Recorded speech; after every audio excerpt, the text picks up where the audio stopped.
नमस्कार साथियों। बिजली विभाग की मनमानी का इलाज। क्या आपके घर भी हजारों लाखों का गलत बिजली का बिल थमा दिया गया है, या फिर बिजली विभाग के अधिकारी और लाइनमैन बिना बात के आपका कनेक्शन काटने की धमकी देकर डराते हैं या रिश्वत मांगते हैं?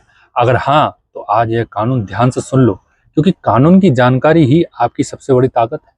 अक्सर बिजली विभाग के कर्मचारी आम जनता को कानून का डर दिखाते हैं, जबकि सच यह है कि खुद बिजली विभाग के ऊपर कई बड़े और कड़े नियम लागू होते हैं। इलेक्ट्रिसिटी एक्ट 2003 की सेक्शन 56 साफ साफ कहती है कि बिजली विभाग बिना 15 दिन का एडवांस लिखित नोटिस दिए आपका कनेक्शन काट ही नहीं सकता। अगर बिल में कोई गड़बड़ी है और आपने उसकी लिखित शिकायत की हुई है, तो जब तक उस शिकायत का निपटारा नहीं हो जाता तब तक आपका कनेक्शन नहीं काट सकते हैं।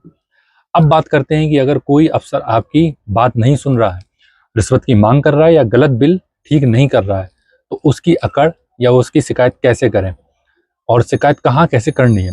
पहला कदम, लिखित शिकायत। सबसे पहले अपनी शिकायत को कागज पर लिखें, उसकी 2 कॉपी बनाएं।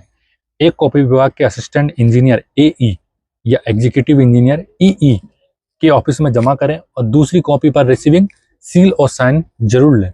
यह रिसीविंग आपका सबसे बड़ा सबूत है।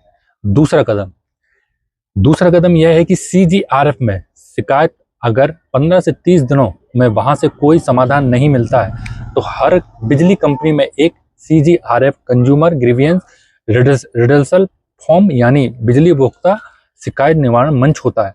आप वहां ऑनलाइन या ऑफलाइन शिकायत दर्ज करा सकते हैं। यह सुनवाई बहुत तेजी से होती है। तीसरा कदम, इलेक्ट्रिसिटी ओम्बड्समैन। अगर CGRF के फैसले से भी आप संतुष्ट नहीं है, तो आप राज्य के बिजली लोकपाल इलेक्ट्रिसिटी ओम्बड्समैन के पास अपील कर सकते हैं। इसके बाद बड़े से बड़े अधिकारी को भी जवाब देते नहीं बनता। चौथा कदम, भ्रष्टाचार के खिलाफ। अगर कोई अधिकारी काम करने के बदले सीधे तौर पर रिश्वत या घूस मांगता है, तो आप सीधे अपने राज्य की विजिलेंस डिपार्टमेंट, सतर्कता विभाग या एंटी करप्शन ब्यूरो ACB के हेल्पलाइन नंबर पर शिकायत करें। रंगे हाथों पकड़े जाने पर अफसर की नौकरी भी जा सकती है। अपने अधिकारों को पहचानिए, डरना बंद कीजिए और सिस्टम को जवाबदेह बनाइए। कानून की ऐसी ही कड़क और काम की जानकारी के लिए मुझे अभी फॉलो कीजिए। धन्यवाद।